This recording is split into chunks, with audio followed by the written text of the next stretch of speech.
Hola, bienvenidas y bienvenidos a su espacio Piezas de nuestra historia, un canal que más o menos existe desde 2020, que inició con un propósito didáctico. En ese entonces la pandemia implicaba la creación de material que facilitara la comunicación con los estudiantes y con el público interesado en los temas que tienen que ver con historia, con cultura, con antropología, con difusión y divulgación.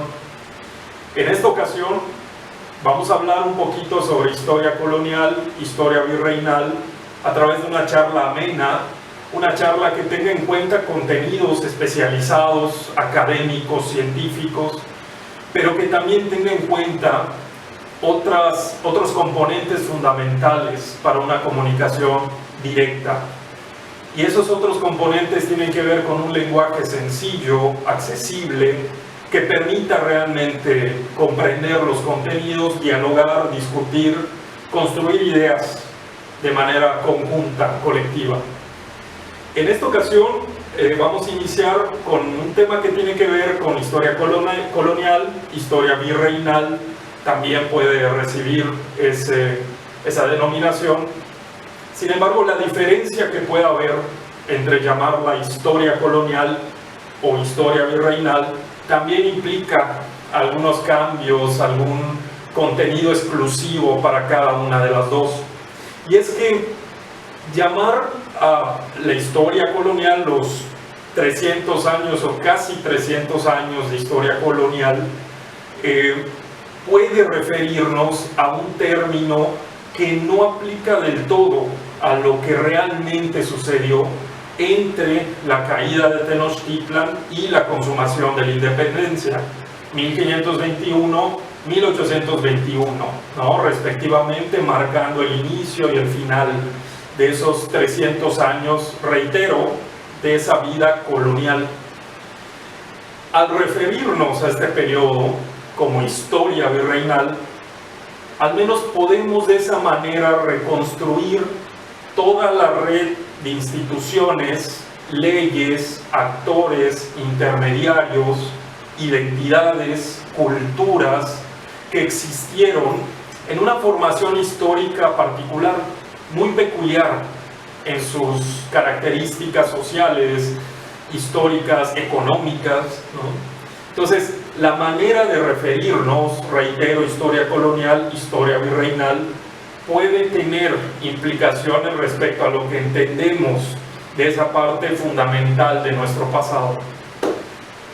Además de estas prevenciones terminológicas, también es importante aclarar que en esta ocasión voy a hacer este abordaje histórico a través de un subtema que resulta fundamental para entender esos 300 años de historia: la plata, la producción de plata, la producción minera de plata, que al mismo tiempo, si hablamos de producción, es porque existía un mercado de la plata. Ese mercado de la plata nos permite entonces referirnos no solo a la minería de plata, sino a la fiscalidad, a las herramientas, tecnología, fuerza de trabajo y todo lo que estaba alrededor de conseguir, explotar y hacer recircular la plata que geográficamente se encontraba en la Nueva España. Desde luego, no en todas las regiones de la Nueva España había la misma cantidad de plata, ni en ese entonces ni hoy día. La Nueva España era un territorio diverso, complejo de explicar, ¿no? Por su multiplicidad de áreas geográficas, climas, composición social, étnica, ¿no? Es difícil concebir a la Nueva España, al virreinato de la Nueva España, como una unidad. Quizás política e institucionalmente sí podamos referirnos, reitero, a través del término virreinato de la Nueva España, a una especie de unidad, pero era una unidad compuesta por un mosaico de regiones, y las regiones importaban, continuaron siendo relevantes e incluso incidieron en el destino propio de la Nueva España, y no solo de la Nueva España, también del desarrollo o del desenvolvimiento del México del siglo XIX. Por lo tanto, ¿por qué decido empezar resolviendo dudas, atendiendo inquietudes, dejando en claro lo más posible todo lo que estaba alrededor de la plata? Que reitero, era una mercancía fundamental no solo para la Nueva España, y con esto ya iniciamos, ¿no? Era una mercancía fundamental para los mercados globales, incluso previamente a 1519, o incluso antes de 1498, cuando se da el contacto de Cristóbal Colón con las Antillas, y que suele ser considerado el año, digamos, ¿no? Algunos lo han denominado tradicionalmente de descubrimiento. Podemos mejor enunciar esto como un contacto cultural histórico entre Europa Occidental, ¿sí?, y América. Ese contacto, desde luego, fue gradual, progresivo en sus formas institucionales, en sus formas políticas, en sus formas religiosas, pero tuvo un motor fundamental, además de la evangelización, además del aspecto religioso fundamental, y del cual si hay dudas, si hay preguntas al respecto, ya hablaremos en otro video, en otra oportunidad. Uno de los motores que estuvo presente en ese primer contacto tiene que ver con los mercados globales y su extensión en distintas áreas del globo terráqueo. ¿A qué me refiero con esto? Como nos ha explicado el famoso, casi legendario historiador francés Fernand Braudel, en el Mediterráneo, y a través del contacto cultural de la península ibérica, de la península itálica, del norte de África, de Oriente Próximo, ¿no?, en el Mediterráneo ya existía un mercado amplio, diverso, de metales preciosos, con oro que provenía de África, pero que recirculaba, ¿no?, a través de monarquías y otro tipo de soberanías que existían alrededor del Mediterráneo.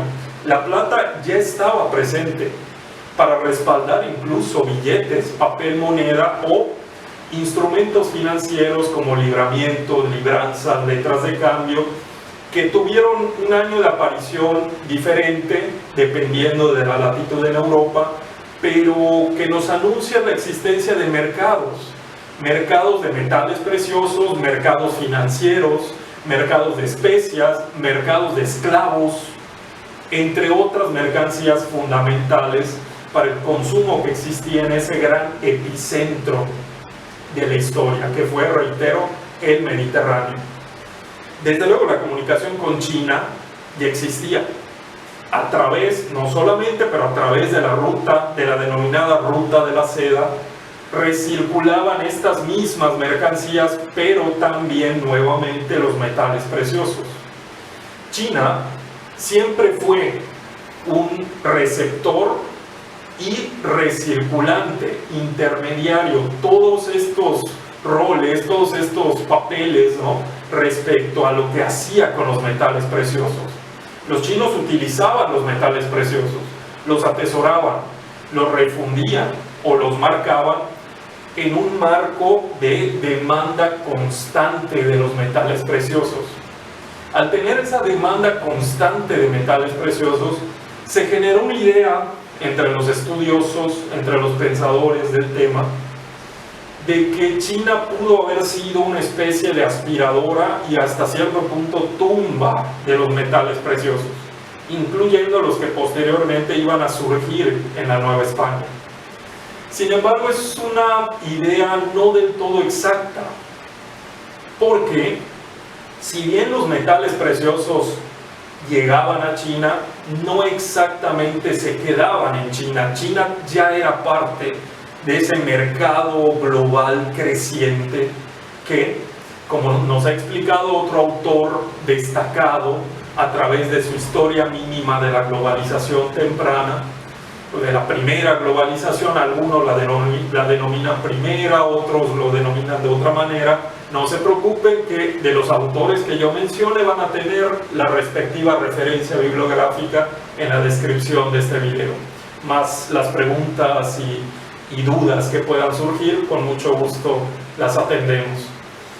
Pero a través de literatura como la de Bernd Hausberger podemos ver cómo ya existía una interacción sostenida a nivel cultural, a nivel económico, a nivel bélico, desde luego, de varias regiones a nivel global. Entonces, estos mercados de metales preciosos ya existían, ya eran cambiantes, ya eran dinámicos, y hay que tener en cuenta que posterior al contacto entre Europa y América, América pasa a jugar un papel fundamental en estos circuitos, caminos, rutas globales de los metales preciosos y también de otras mercancías, como los colorantes, por poner otro ejemplo fundamental, el palo de tinte, la grana cochinilla, entre otras variantes que eran atractivas para el creciente mercado textil de Europa y también de otras partes del mundo. Entonces, claro, esto a través de una invitación para que juntos entendamos todo esto en una suma, en una mezcla de causas y factores que dieron como resultado la conformación y desarrollo del virreinato de la Nueva España. ¿Por qué hago este énfasis? ¿Por qué me refiero a una mezcla, a una suma de factores? Porque en consonancia con lo que decíamos hace unos minutos, la plata fue un factor, la minería de metales preciosos fue un factor fundamental para el desarrollo de la Nueva España, pero no el único, desde luego, ¿no? Esta fue la primera parte de un video cuya temática requerirá distintas secciones en torno a la historia virreinal, historia colonial de la Nueva España, bajo el aspecto específico de la plata producida en ese virreinato. Una mercancía importante, clave para el propio virreinato, pero también para la economía global de ese entonces. Un placer charlar con ustedes desde estos tópicos, desde estos temas. Tengan en cuenta que en este canal atenderemos sus inquietudes, sus dudas, tanto a través del recuadro específico de preguntas y comentarios que van a encontrarlo abajito de este video, pero también a través de distintos videos que abordarán temas culturales, antropológicos, artísticos, de debate, de opinión, sobre relaciones internacionales, historia, evidentemente, y distintos contenidos que paulatinamente ustedes notarán en el canal. Les agradecemos nuevamente por su atención y hasta la próxima. Muchas gracias.